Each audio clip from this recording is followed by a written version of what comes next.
So by the time I got to my HSC in Year 12, I didn't know what the hell I wanted to do, and I spoke to my careers advisor and he said, what do you like doing? And being the 17-year-old that I was in Bondi, I said I like drinking and I like eating. And he said, have you thought about being a chef? And I said no. And then I thought, that's it, I'm going to be a chef. And I Googled the best restaurants in Bondi because I had no idea about anything back then. And yeah, I got my first job at North Bondi Italian Food. So it all started there. This is the Deep in the Weeds podcast. I'm Anthony Huckstep.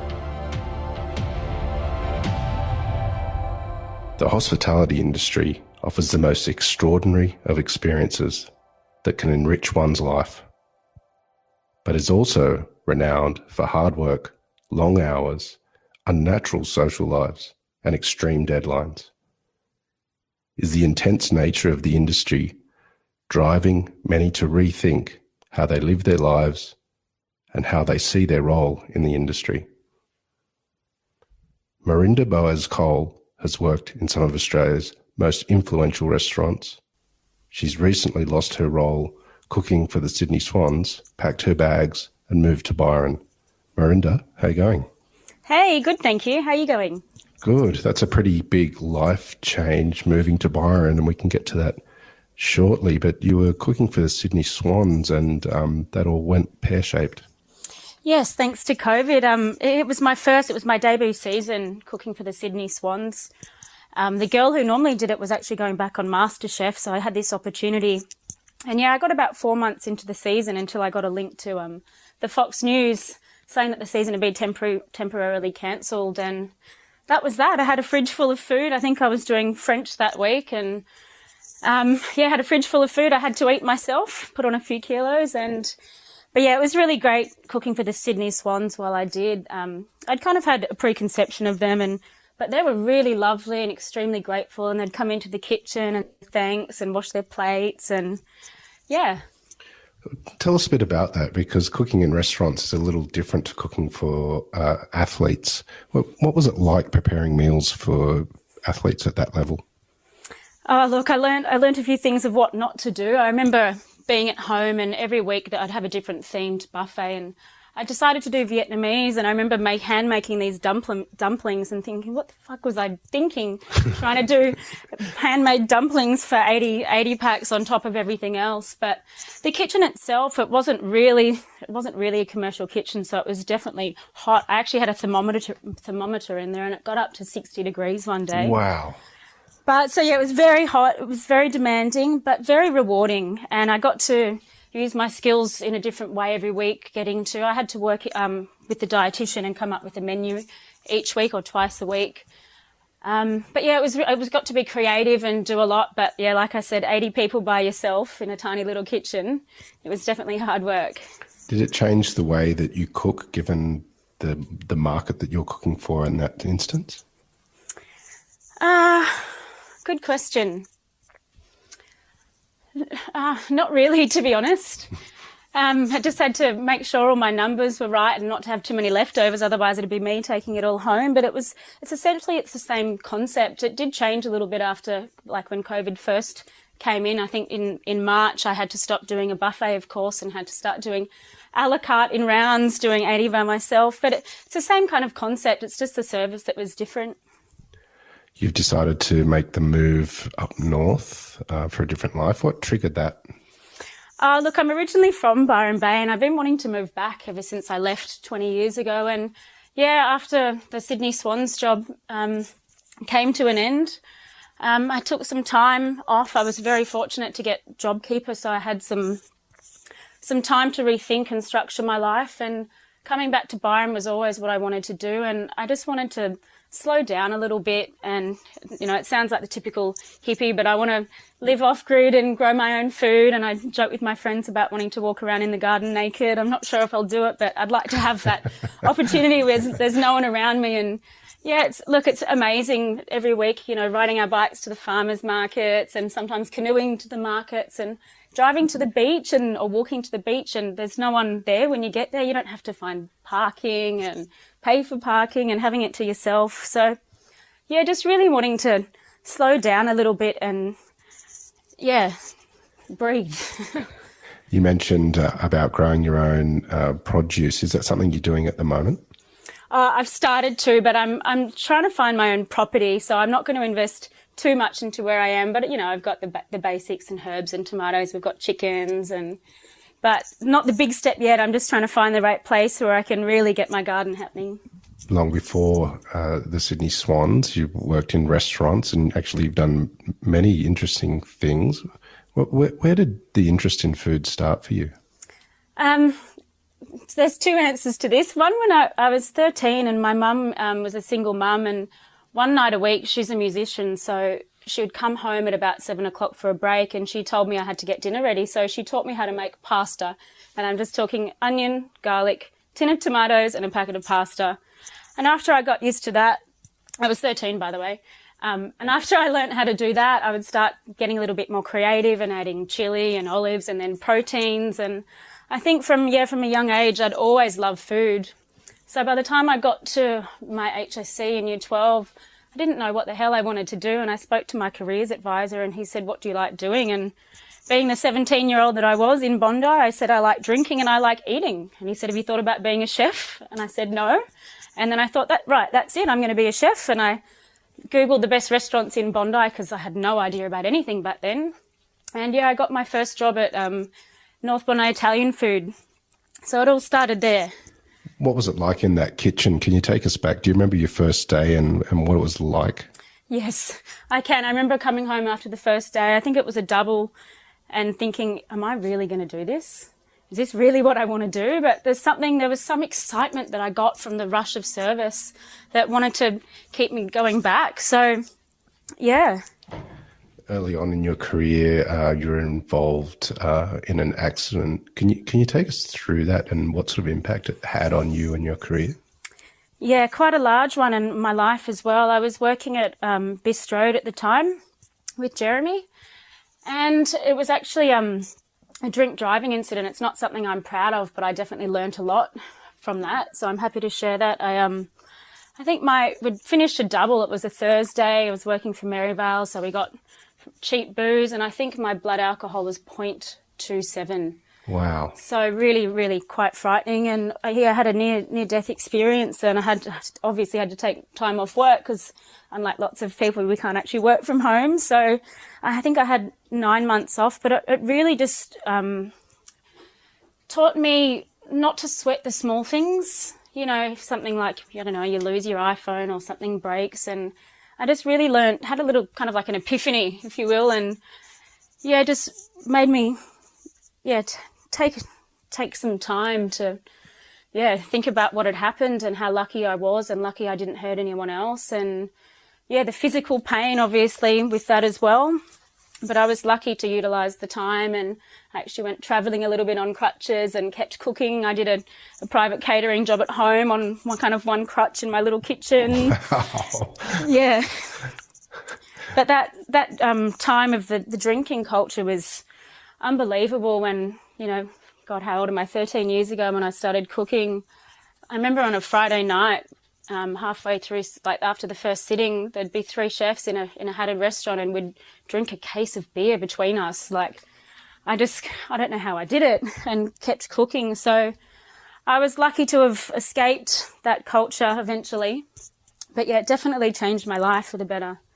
What sort of impact did it have on your cooking and career, having something so shocking happen early on? God, it's so long ago. It's hard to say now. I remember being really grateful to get my job back afterwards, and I just kept cooking at home and doing what I could. Jeremy made an incredible impact on Australia's culinary landscape, and he's no longer with us. What was it like working with him? It was an amazing experience working with Jez. Like most apprentices, I was a bit of a rat bag and didn't know when to keep my mouth shut, so he really made me pull my head in, and he taught me a lot, how to work clean, which might not sound important, but it's a very important skill to have as a chef. But I was really lucky the last time I got to see him, actually. I was doing a charity event called the CEO Cook-Off, and he was one of the celebrity chefs participating, and I was the precinct manager, so part of one of the roles was to make sure everyone was on time. So I was in his little section telling him to hurry up and having a laugh with him. So the last time I saw him, we were having a laugh and the tables had turned and we hugged it out at the end. And I was actually in Greece at the time when I found out we'd lost Jez, and it really shook me. And I'd also had another physical accident, which I might tell you about afterwards. But I just went up onto the hills and took some time thinking about the memories and lit a candle and had a glass of wine, and I think there's so many that have such wonderful memories with Jeremy. You just mentioned briefly that you'd had another accident while you were away. Can you tell us about that? Yeah, I was private chefing for a magnate shipping family in Greece. And I was on the way to the butcher in the morning, and I was coming around a corner and my wheel kind of locked up and I rolled off the edge of a maybe 4-metre drop or something. Wow. And at the time, I didn't realise the car had rolled. It was only looking back at the pictures, seeing that there was a dent in the roof and dirt all over it. But I was in shock, so lucky I was only about 500 metres from where I was working at the time, from the house. So I kind of walked back in shock, not realising my fractured vertebrae and ribs or anything. It was in shock, so I didn't feel any of the pain, and buzzed the buzzer where security was, and I had to explain what happened to the car. And luckily they had their own ambulance on site, so the big Greek mama wanted to come with me naturally, and because she was a billionaire, we had to have a whole entourage of security and guns. So there's poor little me in this Greek ambulance, with this whole entourage following me there. But luckily for me, I made a full recovery and I was able to recover in Greece, in the most amazing place. I had to be a little bit active every day, so I had to get out of the house and go to the beach and take it easy, Tell us a little bit about private chefing in Greece, that's especially being an Australian chef and cooking over there. What was the experience like? Oh, it was phenomenal. The produce that we had access to on the actual property, I think there was something like 20 gardeners that would work in any one given day. So we just had an abundance of food. When the fig season started, we had to think of all the things that we could do with them to last for the next year. It was a little bit hard doing some of the ordering and whatnot, but luckily a chef that I was with could speak Greek, so that was helpful. But it was surprisingly, it was one of the easiest jobs I'd had, even though we were working up to 100 hours a week. So, it was an amazing, amazing experience, and I'd definitely recommend it to anyone who gets the opportunity. What's been some of the major influences on your cooking through your career so far? You've named a couple, and particularly Jeremy, but have there been other moments that have sort of changed the way you cook in the kitchen? Absolutely. I'd say Sean's Panorama is where I learnt the most. He's an absolute genius. I remember I went in for dinner before I'd got the job there, of course, and I remember eating this dish of raw snapper and a fine brunoise of fennel and echalot and finger lime. And back then, this is 13 years ago, back then no one was using finger lime and natives. And I remember having this bite of food and thinking, oh my God, I need to work here. This is the best thing I've ever put in my mouth. And I did. I snuck off on my break and went for a trial there. They asked me to come back for a second one because I'd made a salad dressing, I think, from memory, and I'd split it. I didn't even know what emulsifying dressing was because I was a second-year apprentice. But luckily for me, I got the job, and I was so lucky as a second-year apprentice, like sometimes doing the fish section, and just the knowledge that Sean shared with me.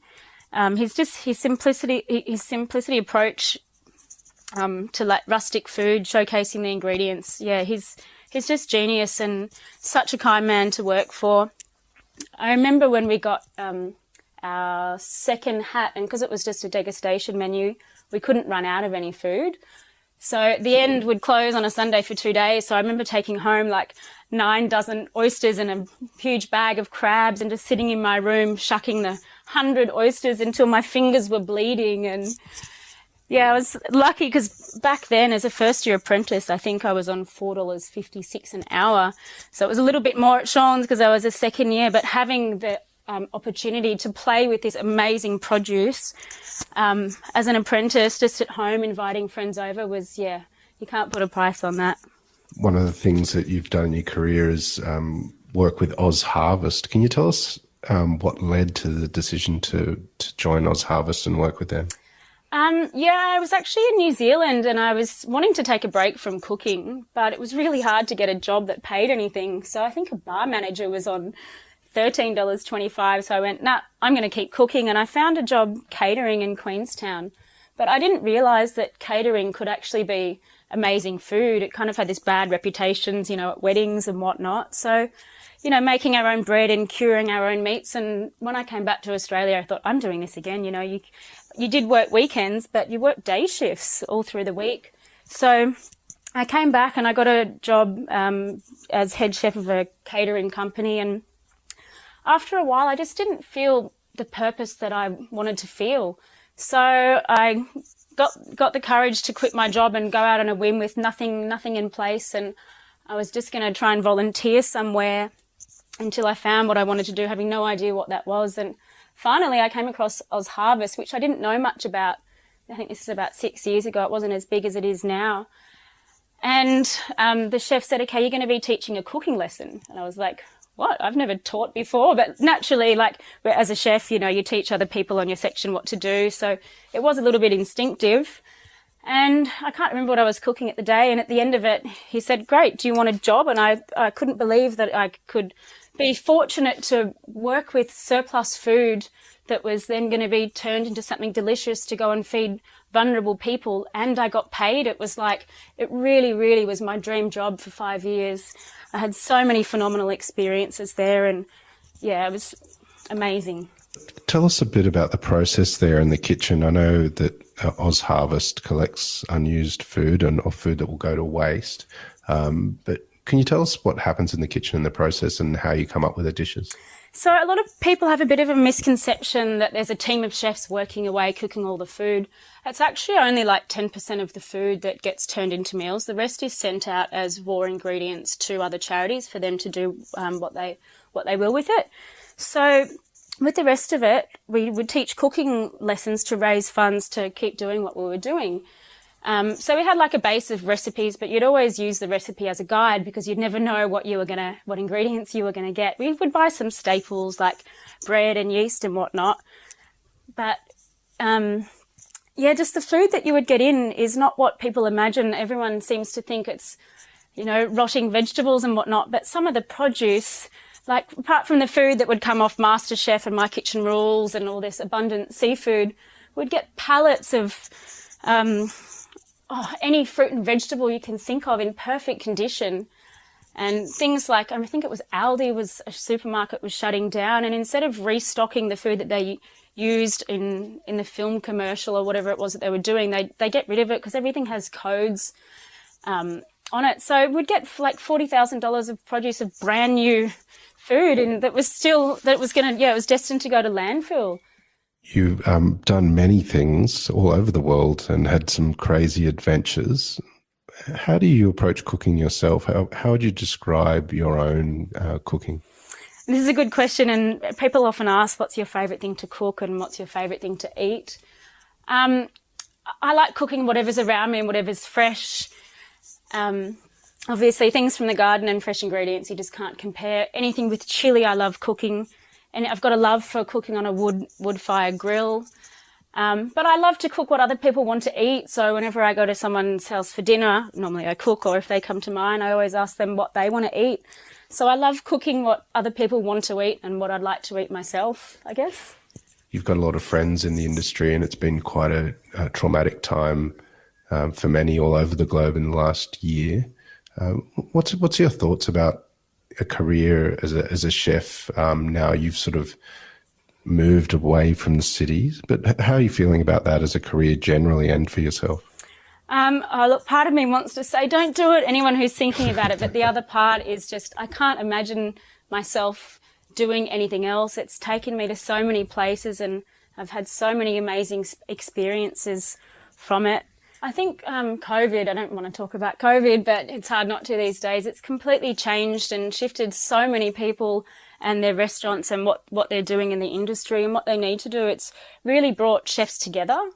And it's shown the community spirit that chefs have. And even when, they're not doing it, they're doing it a bit tough themselves, they'll still come together and try and raise funds to help other people. There's been so many amazing soup kitchens pop up and helping feed the people that really can't feed themselves in this unprecedented time. You mentioned that you cycle and sometimes even canoe to the markets to get produce, and you're looking for a property to grow your own stuff. What's it been like? You've been up there a couple of months now. Do you feel a noticeable change in yourself being away from the city? Absolutely. I've been struggling with insomnia since I was 15, and I think I've slept every night bar one since being here. Wow. I'm not sure what it is exactly, but I don't know, maybe it's in the air. It's a different life, walking down the street or to the beach and people just say hello to you and you say hello to them, and you start to get familiar with the locals and they get familiar with you, and there's just a whole sense of community that you don't really have as much in the city. Like, I was living in Newtown before I came here for 3 years in the same house, and I didn't even know my neighbours. And now living where I am now, I can't not imagine knowing my neighbours, and how did I live in this city life and not know who my neighbours were? Completely different from the city. It's much slower pace. I mean, Byron's renowned for having a thing called Byron time.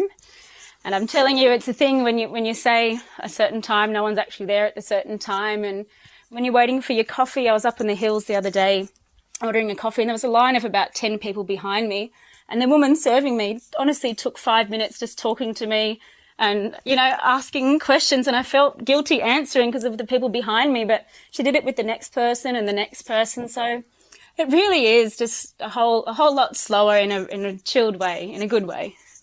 You've taken the chance to have a circuit breaker and move to Byron, and you're talking about getting your own property and growing fruit and veg. What is the plan for the future with you? Do you still see a career in chefing? Oh, absolutely. I couldn't do anything else. I haven't started trying to work yet. I imagine that I'll continue just doing private chefing and doing functions here and there.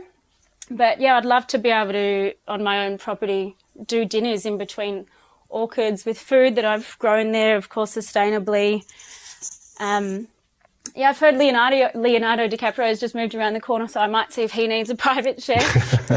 But I'm definitely going to keep on cooking. I wouldn't know what to do with myself if it didn't involve food. Well, Mirinda, we've loved hearing your story on Deep in the Weeds, and very much look forward to hearing what you do up there. I'm sure it'll be amazing. Oh, thank you so much. Please keep in touch, and we'll talk again soon. Will do. See you, Huck. This is the Deep in the Weeds podcast. I'm Anthony Huckstep. Stay tuned as we share the stories of Australia's hospo community, suppliers and producers in search of hope during this pandemic. Special thanks to executive producer Rob Locke for making this all happen. Follow us on Instagram at Deep in the Weeds Podcast, or email us at podcast@deepintheweeds.com.au. Stay safe and be well.